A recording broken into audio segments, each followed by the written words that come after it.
Manhood, brought you in part by Reboot, Superfarm, and Solomon's Bespoke.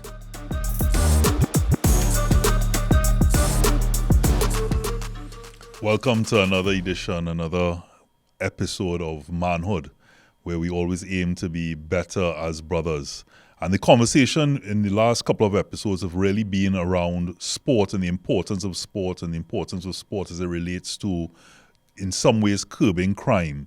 Today's conversation, our topic today is no different, but we try to go a bit deeper into that where we're talking now about life lessons, either learned through sport or life lessons as partaking in sport. So we're going to get straight into it. Johan Seyaudike, behavior change consultant. To his right, Sebastian Paddington, Olympian.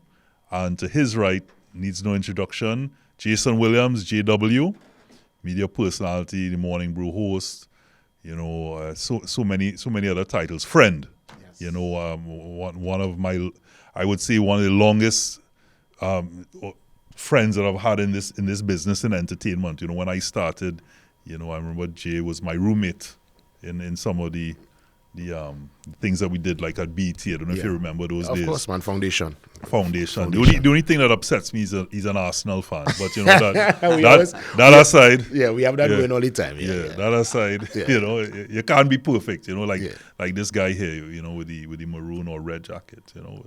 Looking suave today. I'll give you that. Always, better than the plaid. Never missing. Yeah, never miss. Never miss. So let's get into it, guys. Life lessons. Life lessons on the whole. Those who may not have partook in sport growing up, but there's certain things, either watching sport, being involved in sport, having other people involved in sport. What are some of the things that we may think when we think life lessons? Well, first, I looking at healthy competition, right? And I'm saying healthy first because I'm sure we've seen unhealthy competition too in sport. But one thing I appreciate when I see two or more people actually push to do their best. And even though there's always a winner most times, right? And a second place and maybe a third place or winner and a loser, it's good to see when two people or two or more people push, because it's like like you say football, if you see two sides playing good football, even though there's a winner and a loser, you'll say football win.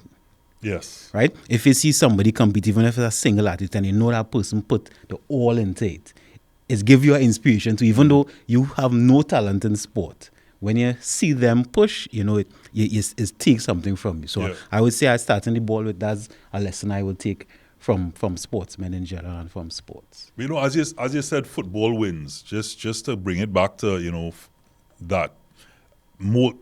Anyone who knows me knows I'm a huge Manchester United fan, and even though we're not doing well at the moment, a lot of times it's not just about the win. Of course, everybody wants that win. You want that 3 points or you want that trophy.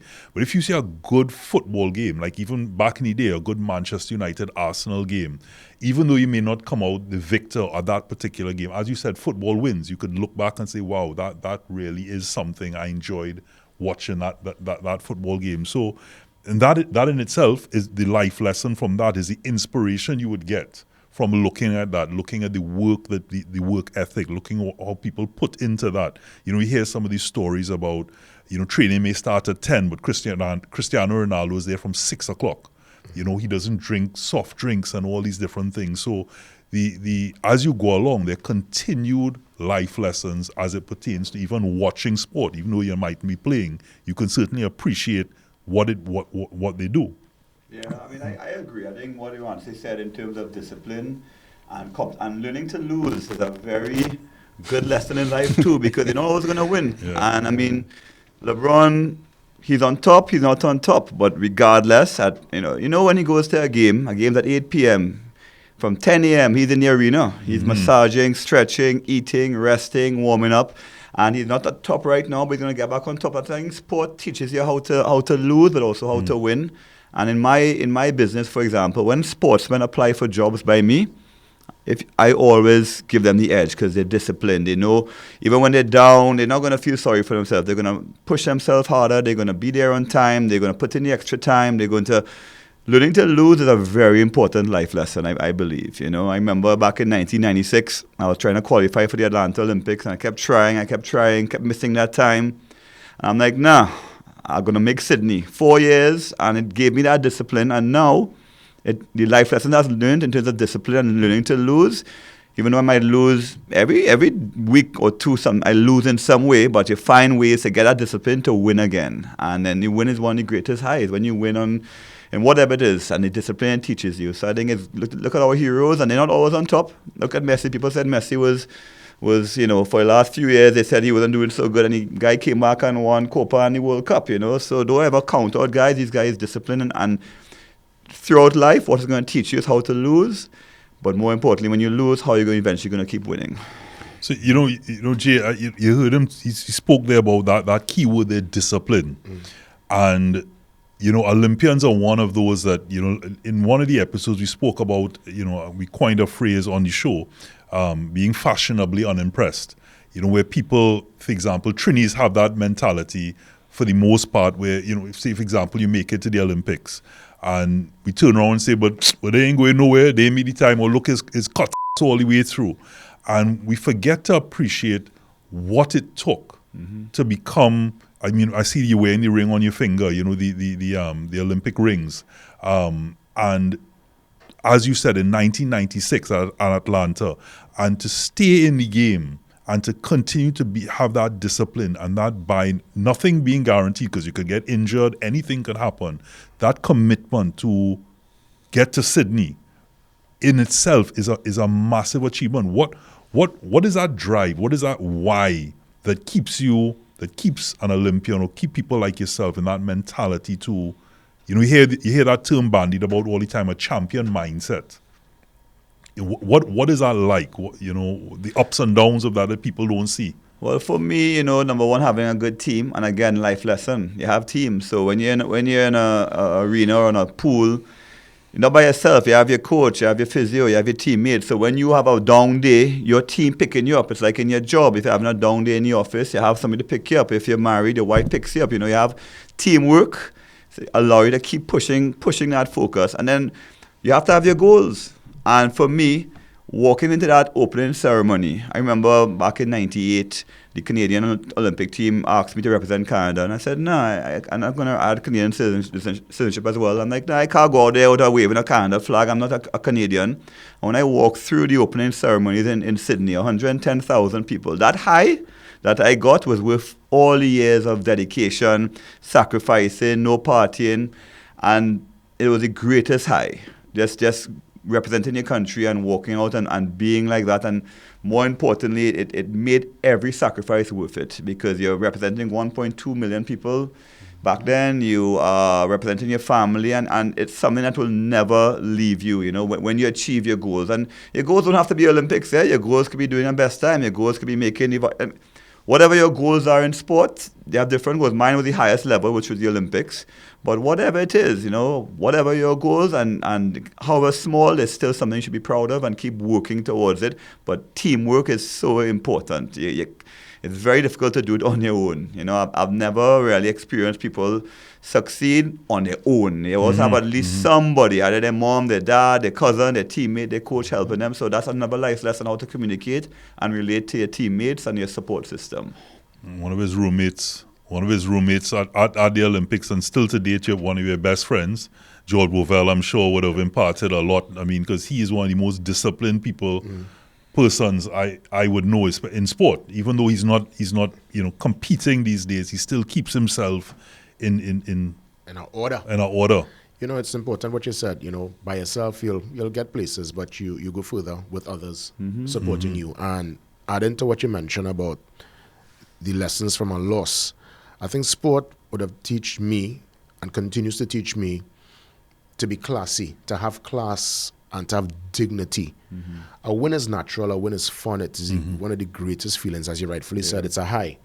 But it's in a loss where you see someone's true character. Yes. And for me, when I have lost in any capacity, whether it be a race, competitively, whether it be football, fat match even, when it's all done, before the bears and before the banter, I will always shake the opponent's hand. I would congratulate if a great goal was scored. I'll find the striker and say, partner, well done. And I never come off the pitch angry. I was never one to pick up the wicket and take the ball and bat and go home. There are people who operate. Or your football, you take your football. Yeah. You mash up the whole game. And I actually applied that when I was part of the 2020 election campaign. I didn't get over the line. And yes, it was emotional. It was tough, analyzing all the work I would have put in.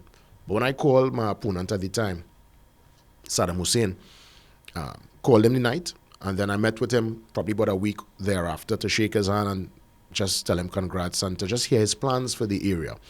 A lot of folks got upset with me. And looking back, I don't know if probably that was a reason for me being left in the cold. I don't know. I will never know, and I don't really care to know. Right? All I've known is that I've been able to find my footing. I'm in a real good space and good place now. And I look back at that, and especially that particular moment as a pivotal moment. And I hope coming into this silly season that if there are those going in for the first time and you have any experience in sport, apply the same kind of class and dignity if you don't get over the line. It can't be that you don't get over the line and you see somebody as an enemy and you're vexed and sour grapes. No, don't do that, because literally you put yourself up to serve. And to me, if you're serving for all. And if somebody is able to clip you, to look at them in that kind of way. And I have no regrets in that particular. Not necessarily, You see what you're saying? You're out there to serve. That is not the mentality of everybody. Everybody, I think, is getting into sport for their own reasons. And even, I'm not saying you, but sometimes, and I've encountered this in doing work, especially with mental toughness and sports psychology with teams, is that sometimes the coaches want players to play for their reason.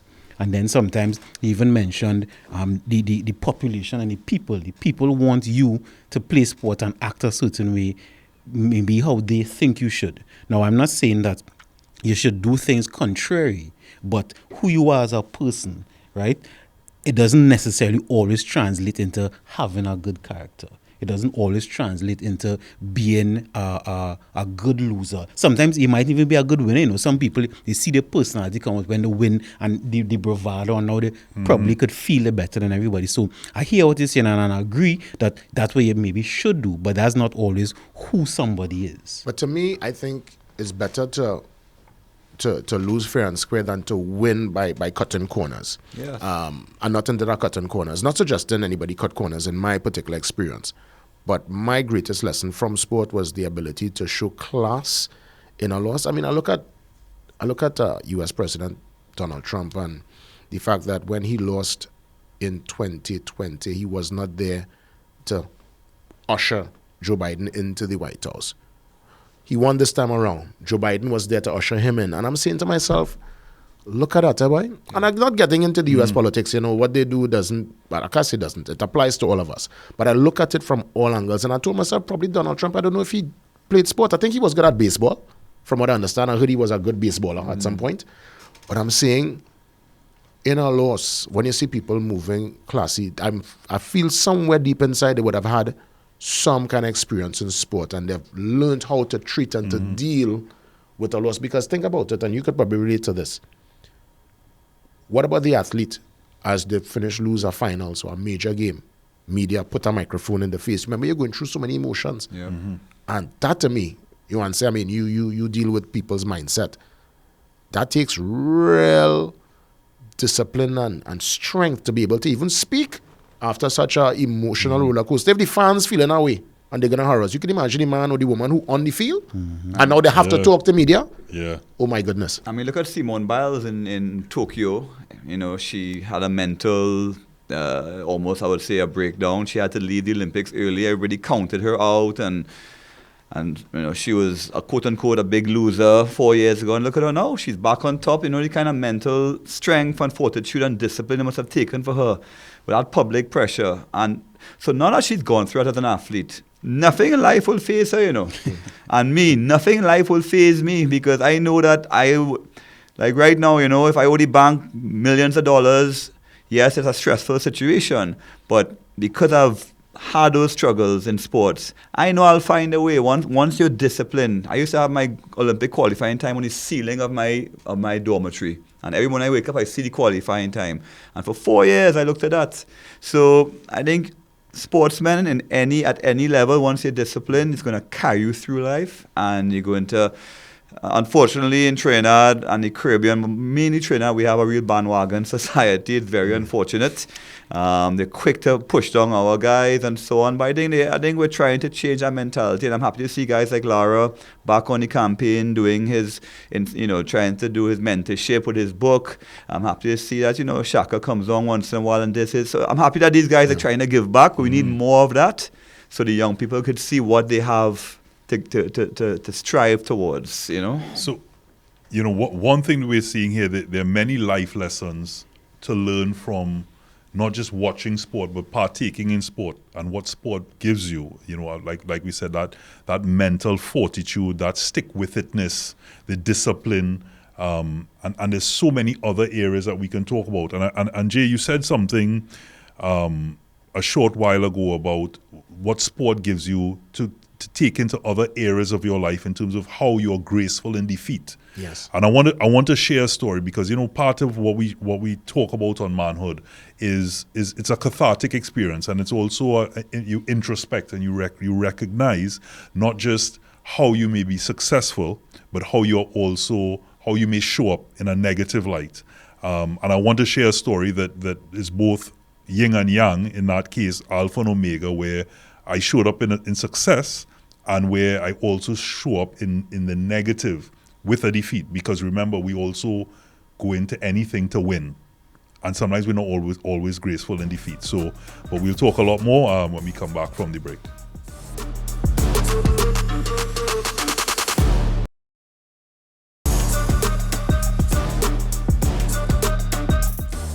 So, Manhood, we're dealing with sports and life lessons. And, inside that first segment, we had a chance to express the lessons and, the power of a loss and being able to take a loss, learn the lessons from it, and take it with dignity and class. I want to kind of focus, or at least if I have questions for the team about the win and the bravado in a win and the beating your chest and you turning around and showing your jersey and the whining by the corner flag. I mean, is that overstated? Is that overdone? Is that a cool or I mean, I can't say acceptable.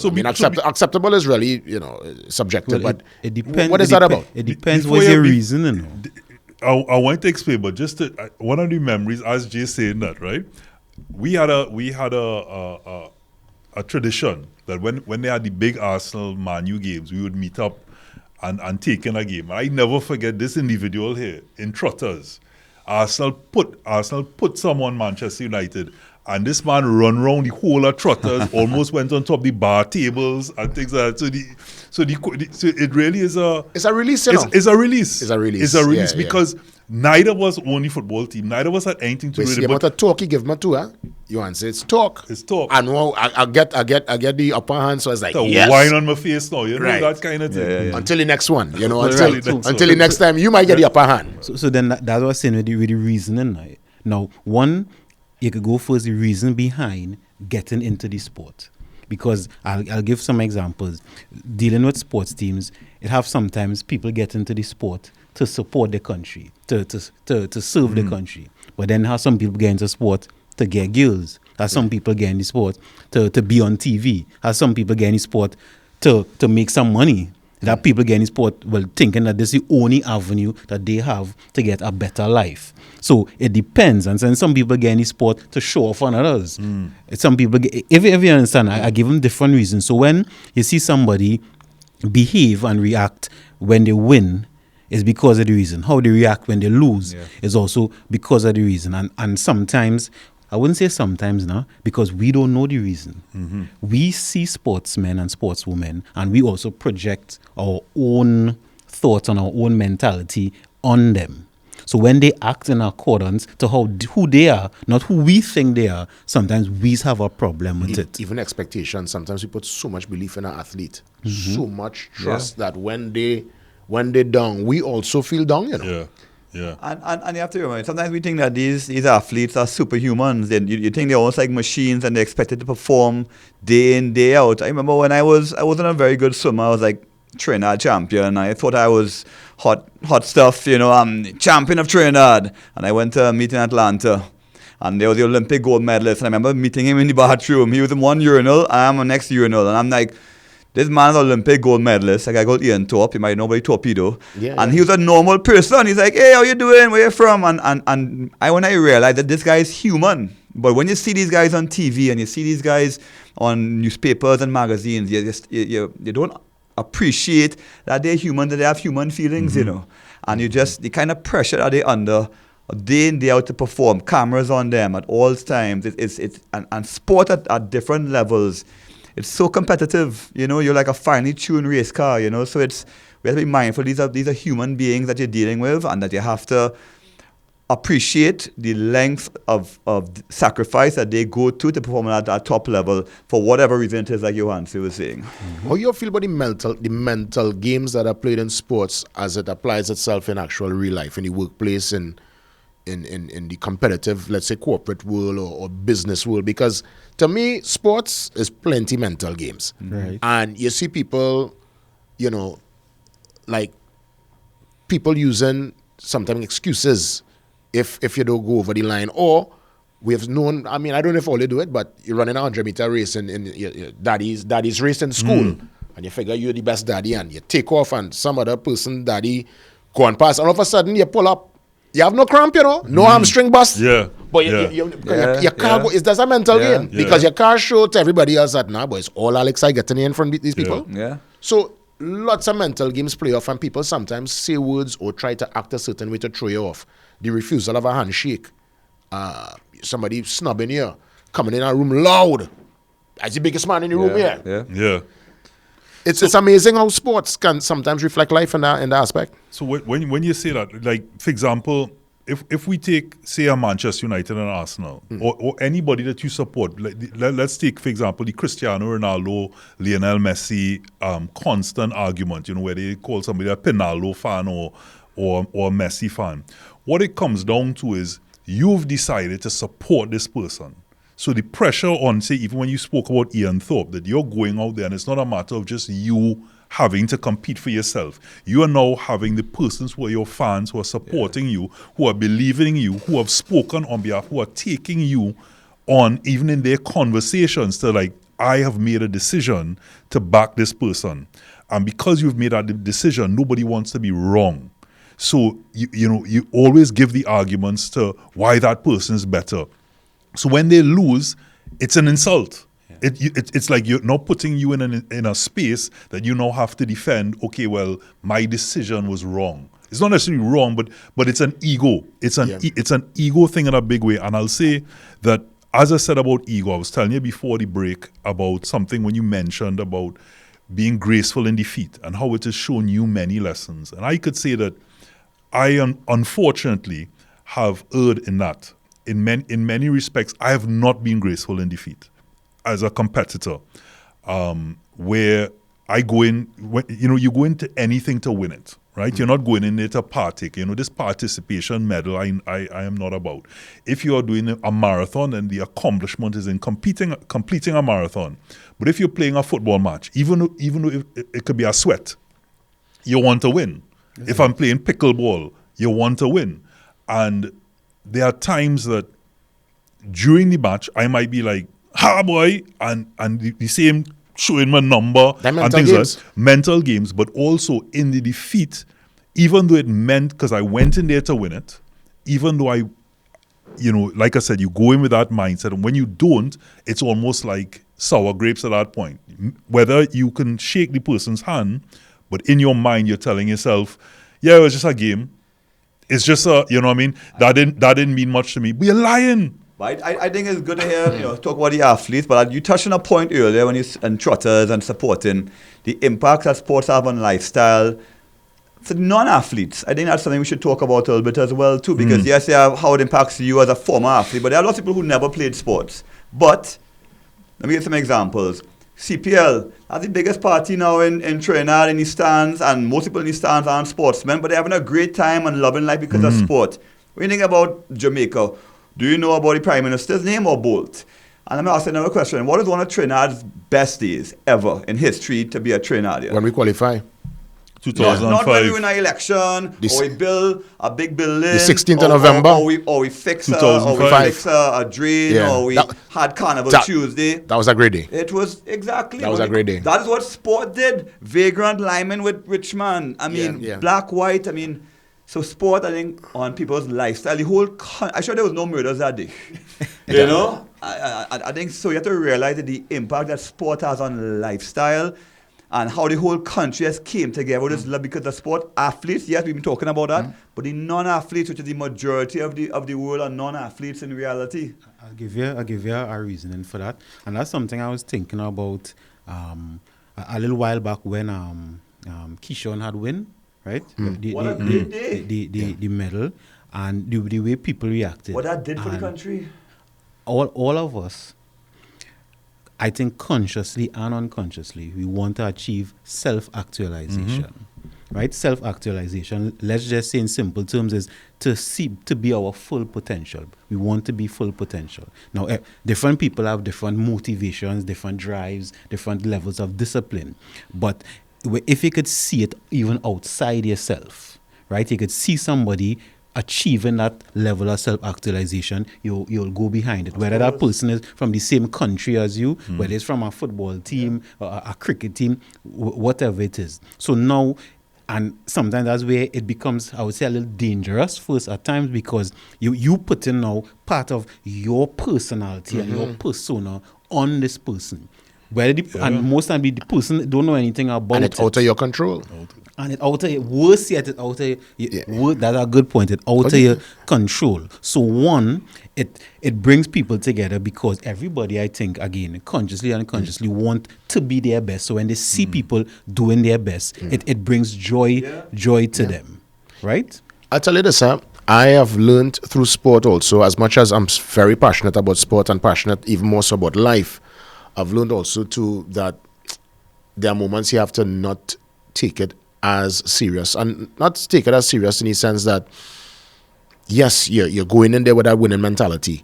But I recall going back to my beloved Arsenal, when Arsenal lost the Champions League to Barcelona in 2005, and we were down to 10 men, and we lost with Messi and them. That was Messi's first Champions League. I couldn't go to work the next day, I remember I was so depressed. Imagine that, all the way in Trinidad. And that was the day I told myself, Jason. But now you get accustomed. Well, you see, careful.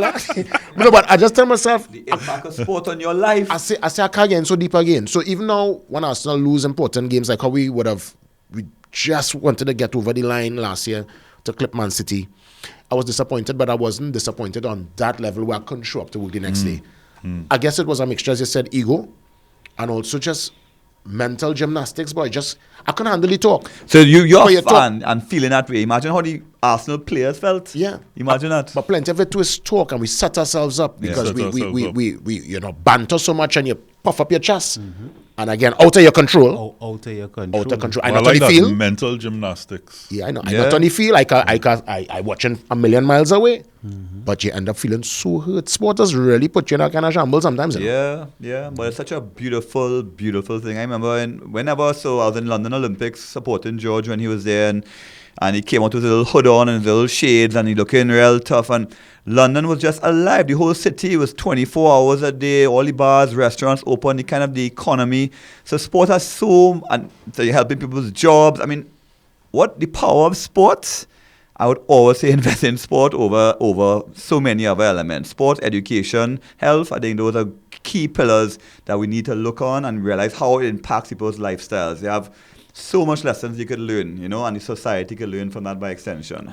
I'm even looking at, everybody who's into football would remember clubs like Joe Public, San Juan Jablete. Yeah, it was big. Or Central FC, and I look at the work that San Juan Jablete is doing now. It's bigger than just the football of yesteryear. You know, what they're doing in the impact for their community. Yes. And the is youth. huge. I mean, two of their players being called up by Dwight York for the upcoming games. It shows that the resilience is there, the discipline is there, the back office staff, which is, you know, another huge thing, as you mentioned, about in those days going, you know, the days that you're feeling down, getting through those 4 years, the team that's behind you, because, you know, it takes a village to raise a child. Have you seen the Man City support team? When they won the Premier League, there were about 50 of them come on the field. Yeah, we don't talk about Man City, you know.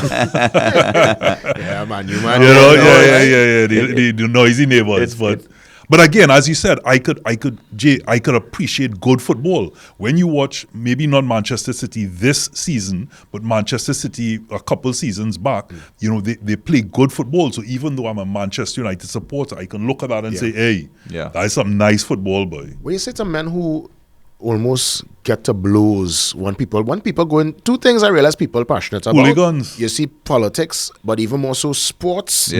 Sports argument. That LeBron better than Michael Jordan, that Messi versus Ronaldo argument, that families fall out. Look at West Ham and Millwall. They are known as geezers, hooligans. They go there with their shanks and things like that. They go there to fight. Argentina versus Brazil, they hate each other.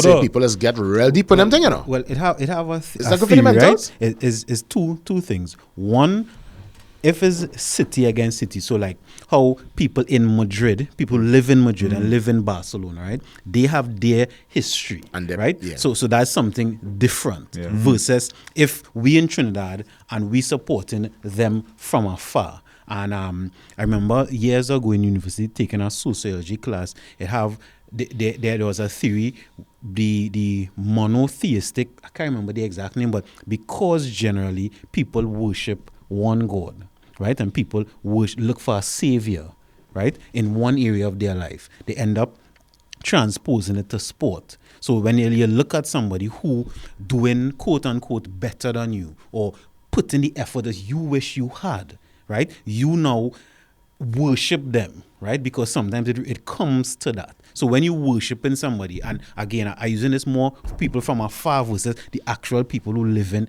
the cities. So when you worshiping somebody, right, then think about it like a disciple or a devotee. So if your God, quote unquote, didn't do as good as you want, but you still worship, right? Because when you worship somebody, they can't do no wrong, right?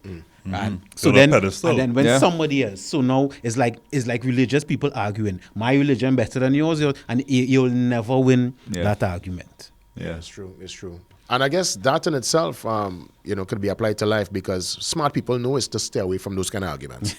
But from the time it started to get personal, now don't get me wrong, we will have our banter, but it never got to a place of disrespect. It never went to a place of like a real dig. It was just the football But we cool because at the end of the day, as Robbie says, the football is what wins. But I've seen people in bars, Robert, nearly to blows. And I'm saying in Trinidad, I say half of you never went to Old Trafford, you never went Stamford Bridge, Again, you never went to the Bernabeu in Spain. If you worshiping, if sometimes you in yourself you don't have that, right? And I'm saying that we could always explain, but if you don't have that and you're looking for it in somebody else, then it will be that serious. But I know we had to go to the break. But I just want to say that it is not just that you're looking at the particular side or person as a god.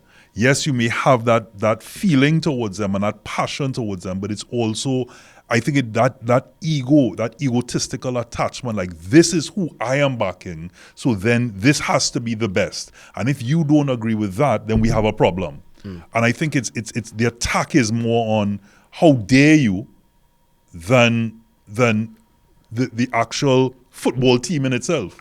Yeah, I guess when we come back from the break too, I would love to see that passion for stuff local too. The way some agreed. You gained it. Yeah. When we come back, I guess when we come back. Agreed.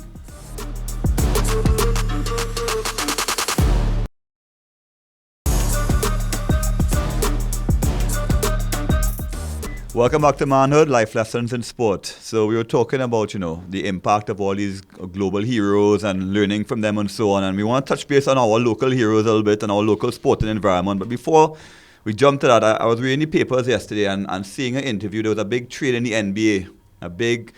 I think a guy from Dallas, Luka, went to Lakers, and then Antonio Davis went to Dallas. And they interviewed this guy. He was at Dallas for 7 years. He led the team to the NBA Finals, and he woke up in the morning to find out he was traded. And just imagine how that guy, and he was so professional in his response. Yeah? He said, well, that's what it is. I got to go and support the Lakers now, and I'm going to learn from LeBron. This guy is 25 years old. And he's like, I'm going to learn from LeBron. And his professional approach for a 25-year-old who his whole life now has to change and go to a whole new city. I've been around for a while, and I've learned so much from how he handled that whole situation. I think some of our local politicians and local people could learn how to handle things professionally. I think it'll go a long, long way how to deal with things professionally. And I won't say not emotionally, because they get emotional, but professionally, in a disciplined way. So, Sebi, you and I always have our own banter because for those who don't know, Sebastian and I, we swam for the same club for years, Blue Dolphins. And for me, when Sebastian was one of the best swimmers when you enter that club. So, you look at people that you have to compete with. It was Sebastian, it was his brother Luke, and another guy called Michael. And of course, when you progress in your lanes and get better and better, of course, you want to take people out. It's like, okay, well, I need to be the alpha in the pool. And my recollection, whether it's right or wrong, I would remember some of our international or regional meets. I would say, well, Sebi, I remember cutting your ass, and then he would chuckle and say, nah, that didn't happen. And it's always the peacock in wanting to be the best or be better and have those particular conversations in those environments. And I'm saying that the Trinis, not all Trinis, I want to make sure and say that, but we have that peacock, as we said. You and I don't take it to that level. Sebastian and I don't take it to that level, but people do. And to the athlete, and I always remember when Keyshawn Walcott got bronze, and we put out there that Keyshawn failed to win gold. Ridiculous. It hurt me because I knew the kind of work Keyshawn Walcott put in. I was there along some of his journey. I cataloged it. I had good conversation with him, and to hear that when someone puts in that and what they've achieved, and that's the way it was reviewed, hurt not just a fan, but Keyshawn's a friend, and the athlete then in turn could then look around and say, well, I do it my thing, I will continue to do my thing, and to safeguard their space and their mental, they probably then have to say, listen, I had to lock all your naysayers and negative people out. And therefore then we look at them and say they're cocky, but really and truly, you've created that. But in a way, it applies to life. Again, that is, again, sport reflecting and being a mirror of life. Yes, ultimately, in the real world, you're as good as your last performance. Yeah. So ultimately, yes, you got the goal, you won this particular game, but if Bravo gives us 3 wickets in one game, and then in the next game, in his last over, he's expensive. A man hit 30 off a Bravo. 6 and 4. People, and I've seen people, waste down Bravo. Imagine a man like Bravo. Yeah. I'm saying, my God, look how they treat Lara.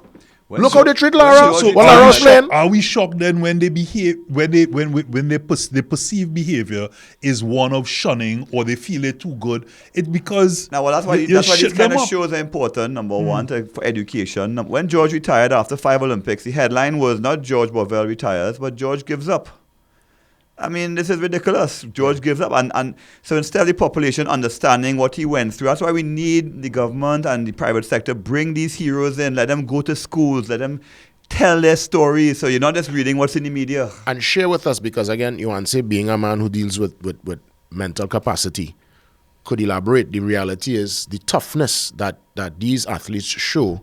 To me, that sometimes is the toughness required for this thing called life. Life is beautiful, but there are moments where you have problems in relationship with finances in your workplace, and you have to stay strong and tough. And you can learn from these guys. You can learn from these people. You see, yes, you can. So Sebastian, I definitely agreeing with you with them sharing the story, and that's why when Atlantic used to have these ambassadors with sports, used to go around to school. I find that was a real good idea. Great. But what you were saying before, Robert, when actually first segment when you say sometimes the population just forget how much work goes into it. They can't forget because they don't know. They don't know. Right? People don't know how much work is really going to an athlete, so they can't apply it. Because when somebody look at a quote-unquote icon, right? If you, as a sportsman, you're supposed to do that. They're not really looking at you as human, right? And I'm not arguing whether that's right or wrong for now, right? If you play in football, you had to win. If you're pelting the javelin, you had to get a goal. If you're going to the Olympics, you had to get a goal, because I see it as that.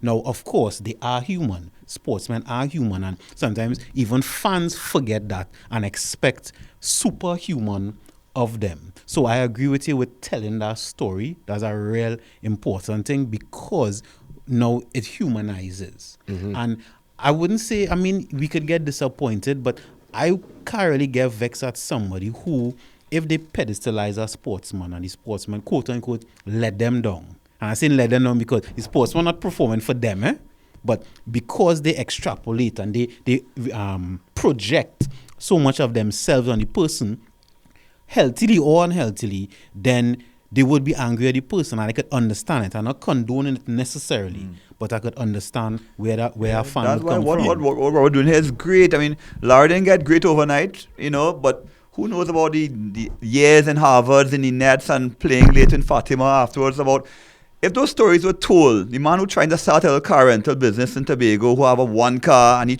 he might say, oh God, it's a year and I ain't making no money. But if these guys see that their heroes went through years of discipline and sacrifice and ups and failures and downs before they got to that point, it would help so much people, because they can't just come out. I mean, yes, they come out sometimes and make money right away, but it takes years of discipline and sacrifice unless you're going to thief money. Well, they talk about, as you said that about it takes sacrifice to get there, and you're not even ensured success. Yeah. It's the grind, it is the journey rather than the destination. Because look at Michael Jordan. Yeah. I think it's 7 seasons before he won his first championship. Yeah. And people sometimes compare that Magic Johnson won it in his rookie year. But it works for some, and some are fortunate than the other. But who are we really talking about as a great now in terms of basketball? It's in Michael Jordan. And the failures and is part of that resilience that we build. And that's him, Jordan, you're talking about. When Pistons had roughed them up, remember Pistons was the bad boy squad. Right? Isaiah. What Mike did that summer, he went in the gym. He set a bulk up. And Mike, because he get rougher, because man elbow him and push him off. And I know big basketball man, but I look at Michael Jordan's story and I said, wow, he, when you have that talent and you have the work ethic, boy, world class. And he took a risk too. And when Converse and Adidas wanted to sign him, and they were the big brands, and give him $500,000 in 84, 85, he turned that down and signed for like 200,000 or half the amount. But there was the clause about him getting a cut in the shares. Look at that risk he took. So me as a businessman, when I watched that series on Netflix, I learned from those things. Let me take a little risk, calculated risk, and you might fail, just like the guy from Walt Disney, but you will win once you keep at it. And that's a golden rule in life. If there's talent, everybody, I think, regardless, will have some kind of ability, something you're good at. You put in hours, you apply yourself, you practice that particular craft.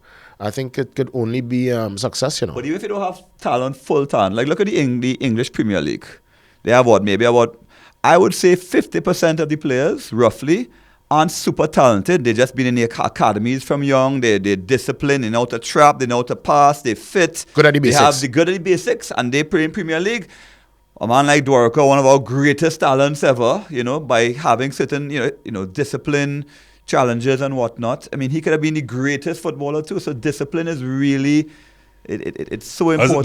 That's a big statement, especially when you have people like Ricardo Alliong and Russell Latipi and these players out there. But I get what you're saying. Talent won't take it all the way. Because I remember you sent me a video to Sebi in his he's still trying to hold on to this Olympian thing. He did a race with Dylan Carter the other day. And he sent me a video and he said, you feel you could make out who's who?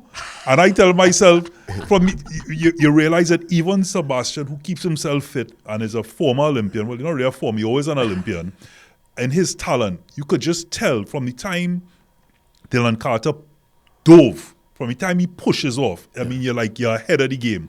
And you look, just to say that, I had that series called On the Line where I would go with the our sporting greats to show what an average person up against them is, to really give you an insight.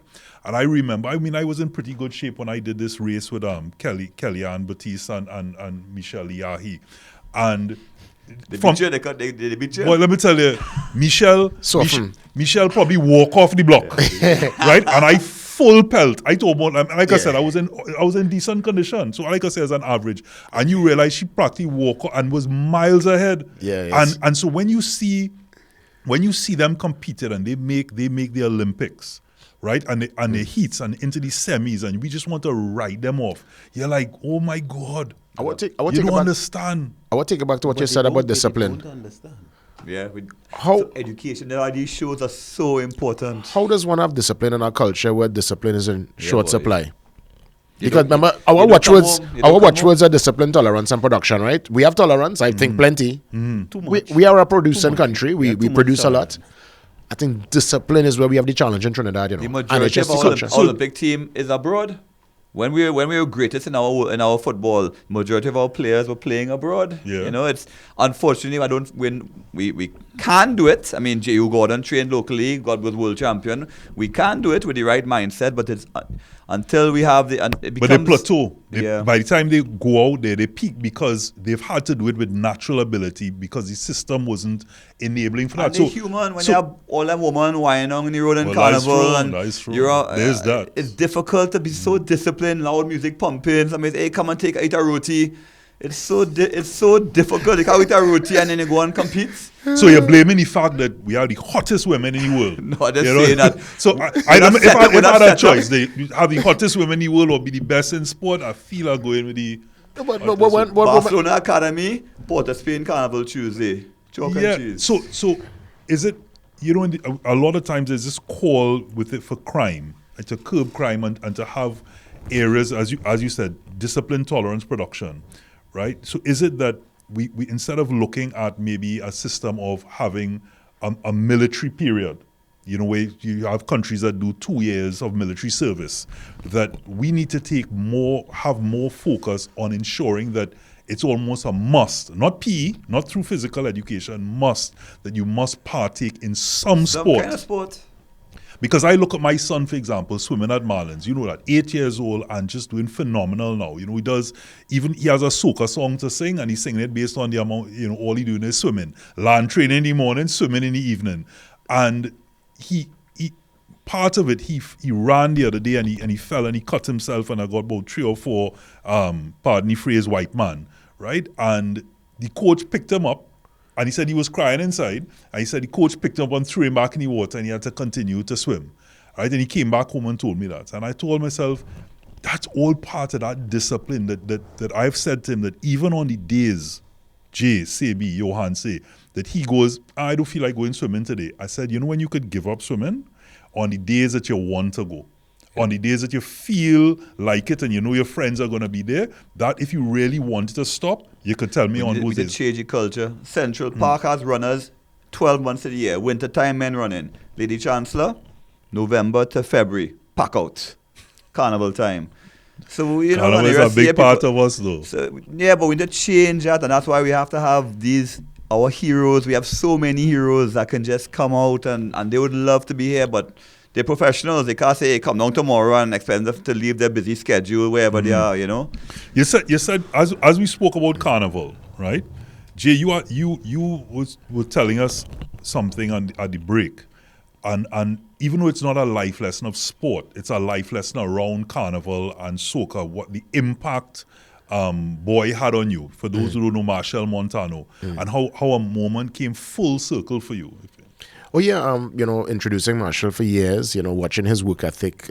Marshall was, to me, still is like an athlete. His energy is one that people used to feel, and I used to want to give him back that energy in terms of my introductions as a master of ceremonies on stage. So much so that in our brass festival, introducing him and nearly faint. First I ball out, Marshall and ecstatic! I was winded. I nearly collapsed on the stage, and then in DC years after, with Balance alongside Blaze, Marshall introduced us, and I remember how beautiful it felt. It felt like a a real victory, and we had our victory lap together on stage, dancing and performing these songs. So that'll be a memory that will always stand out to me with Marshall. You know, the king of soca.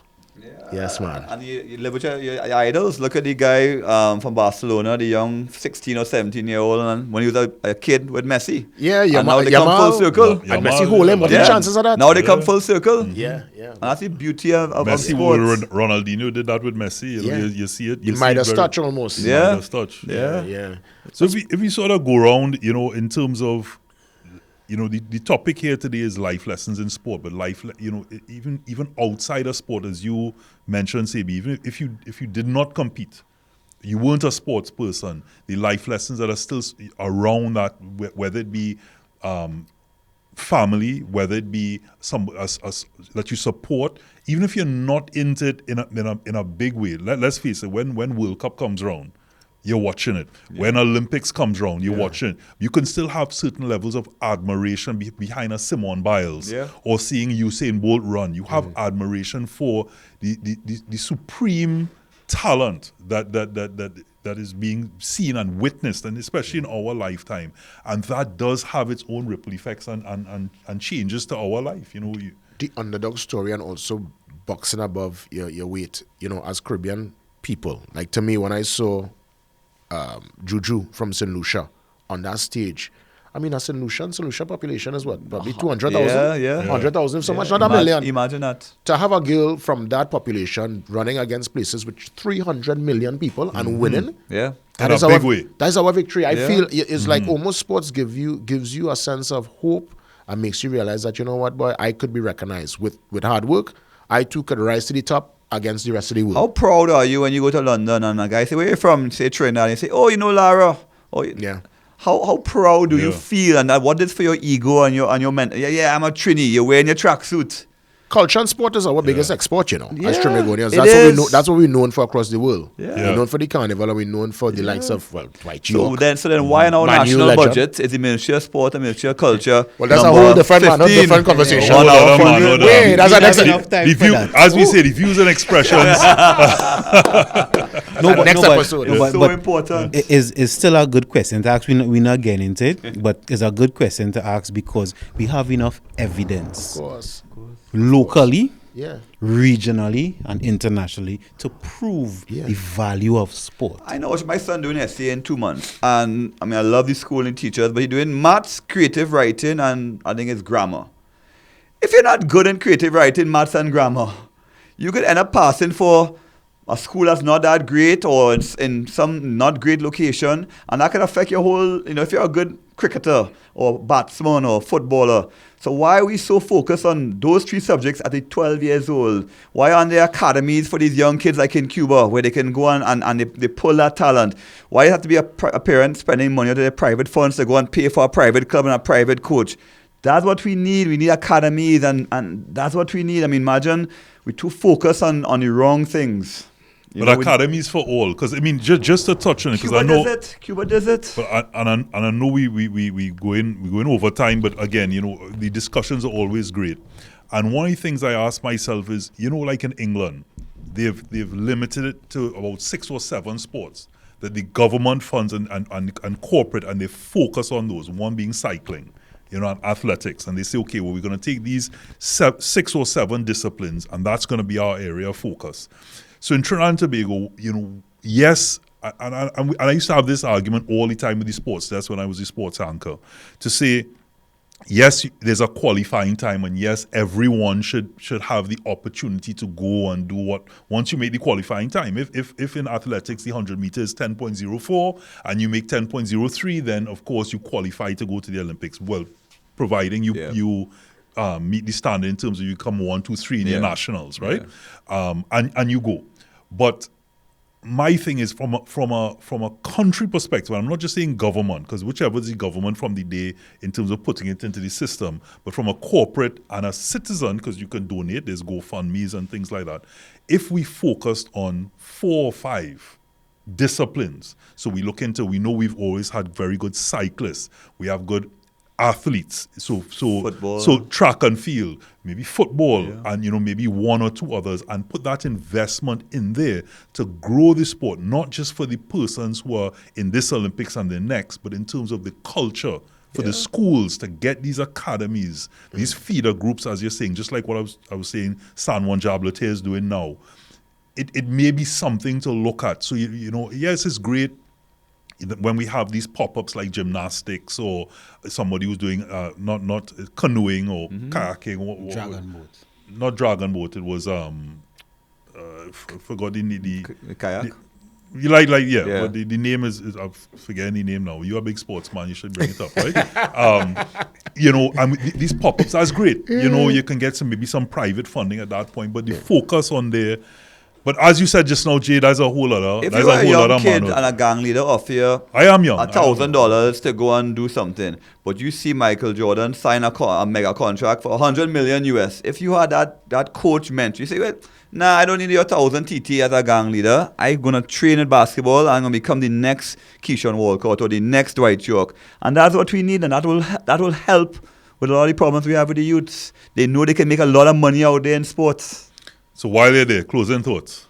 Yeah, I just hope that this show brings the education to the people and realize that sport is for all. It's not just for the athletes, it's the fans, the supporters, the support staff. So I think that we need to, as a country, really put that focus onto sport and culture, like Jay said, and get behind our heroes. We've done it with minimal resources. Imagine if we spent a little bit more, what we can do.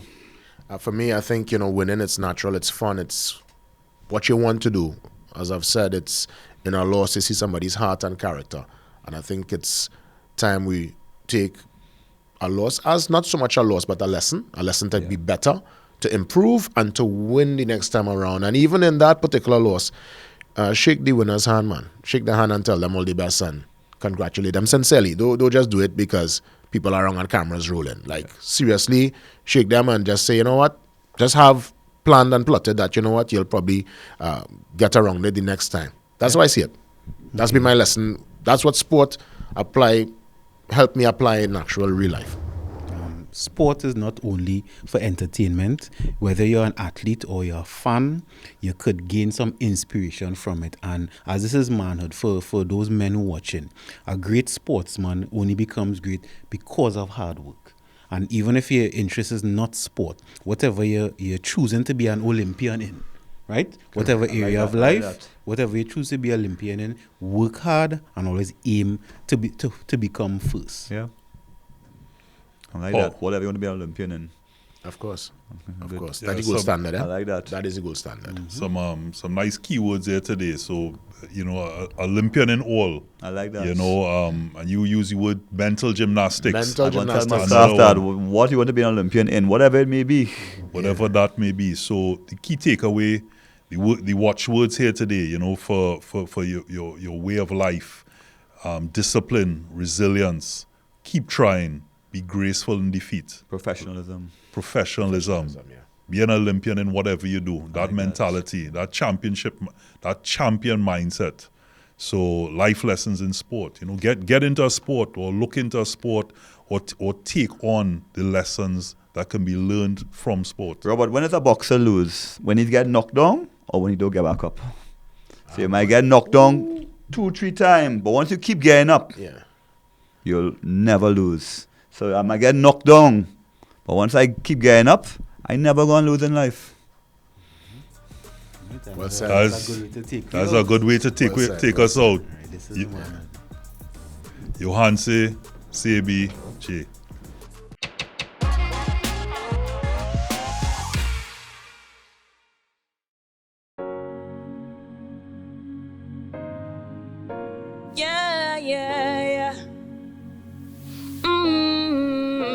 Yeah. Wanna na na na na na na. Wanna na na na na na na. Ooh, yeah. Sometimes life rough and you want give up, cause nothing now go nice. When you feel like you just had enough and you can't go by. When you smile through the pain in your life, but you really walk right.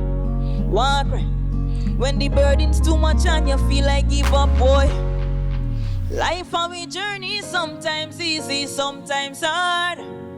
Have to fight with your might and strength, but don't forget your heart too. In your heart you're a lion. In your heart you are a lion, yeah. So you fi shine your light and win your fight like a champion and say after me. Never give up in a life and me know you are a champion. Never give up in a life and me know you are a champion. Say wah wah wah wah wah because the little bottle.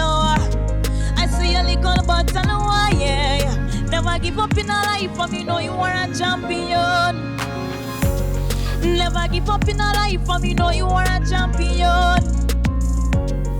Never give up in a life and me know you are a champion. Say wah wah wah wah wah because the little bottle.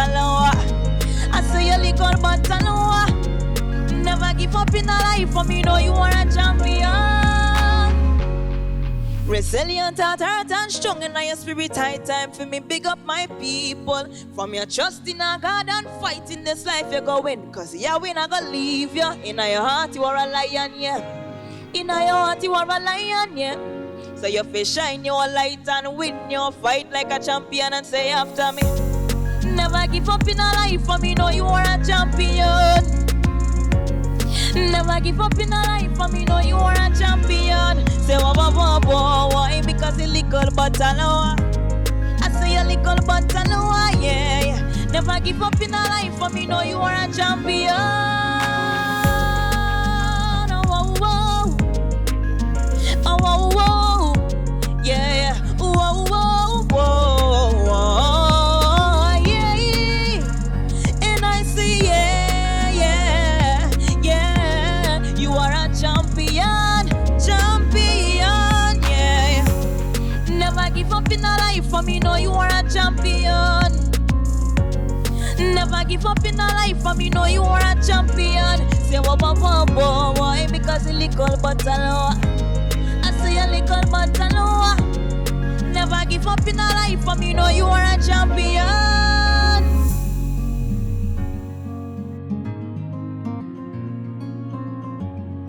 No matter what you're going through in this life, don't give up. Keep on fighting. Once you have God in your thoughts and in your heart, you must make it. Don't give up. Champion. Thank you. Manhood, brought you in part by Reboot, Super Farm and Solomon's Bespoke.